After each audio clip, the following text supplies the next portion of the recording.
പുതുവത്സരം വരാൻ പോവുക. ആ പുതുവത്സരം എന്ന പേര് പറഞ്ഞുകൊണ്ട് എന്തെല്ലാം അപകടങ്ങളാണ് സംഭവിപ്പിക്കാൻ പോകുന്നത്. വാഹനങ്ങളേറ്റ് യുവാക്കൾ നട്ടപ്പാതിരക്ക് രാത്രി ഉറങ്ങാണ്ട് ബൈക്കോണ്ട് റോട്ട് കൂടെ അങ്ങോട്ടും ഇങ്ങോട്ടും നടക്കാം. എത്ര അപകടങ്ങൾ. പിന്നെ ഒരുപാട് തോരണങ്ങളും അതേപോലെ അതിനുവേണ്ടി ചെലവഴിക്കുന്ന പണവും അതേപോലെ തന്നെ അതിനു വേണ്ടി ഉപയോഗിക്കുന്ന ഊർജ്ജവും ഉറക്കമുളക്കലും കുറേ പടക്കം പൊട്ടിക്കലുകൾ കുറേ അങ്ങനെയുള്ള കുറേ കാര്യങ്ങൾ ഇത് ഇസ്ലാം പഠിപ്പിച്ചിട്ടില്ല. ഇസ്ലാം നമുക്കൊരു ആദർശമുണ്ട്. ആ ആദർശത്തിന് ആവശ്യമായ പ്രമാണമുണ്ട്. നമ്മുടെ യുവത്വം ഇത്തരം മോശമായ കാര്യങ്ങളിലല്ല ചെലവഴിക്കേണ്ടത്. അള്ളാഹിൻ്റെ ദീന് പ്രചരിപ്പിക്കുന്ന വിഷയത്തിലാകട്ടെ നമ്മുടെ യുവത്വം ഉപയോഗപ്പെടുത്തേണ്ടത്.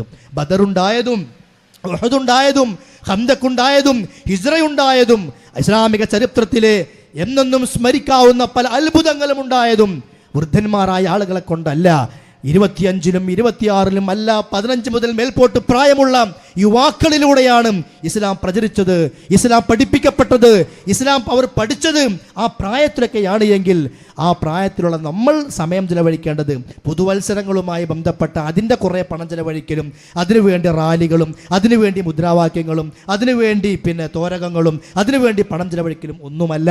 നമുക്ക് നമ്മുടെ പ്രമാണത്തിൽ നമ്മൾ ഉറച്ചു നിൽക്കുക. എന്താണോ അള്ളയും റസൂലും പഠിപ്പിച്ചത് അത് ദീനായി നമ്മൾ കൊണ്ടു നടത്തുക. ഇന്നല്ലെങ്കിൽ നാളെയായി നമ്മൾ മരിക്കാനുള്ളവരാണ്.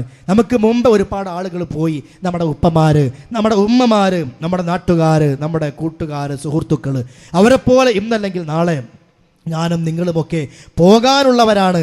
അതുകൊണ്ട് എൻ്റെ ജീവിതത്തിൽ ഒരിക്കലും ഒരു ബിദ്അത്ത് കടന്നു വരരുത്, ഒരു ശിർക്ക് കടന്നു വരരുത് എന്ന ഉത്തമ ബോധത്തോടു കൂടി നമ്മൾ ജീവിക്കുക.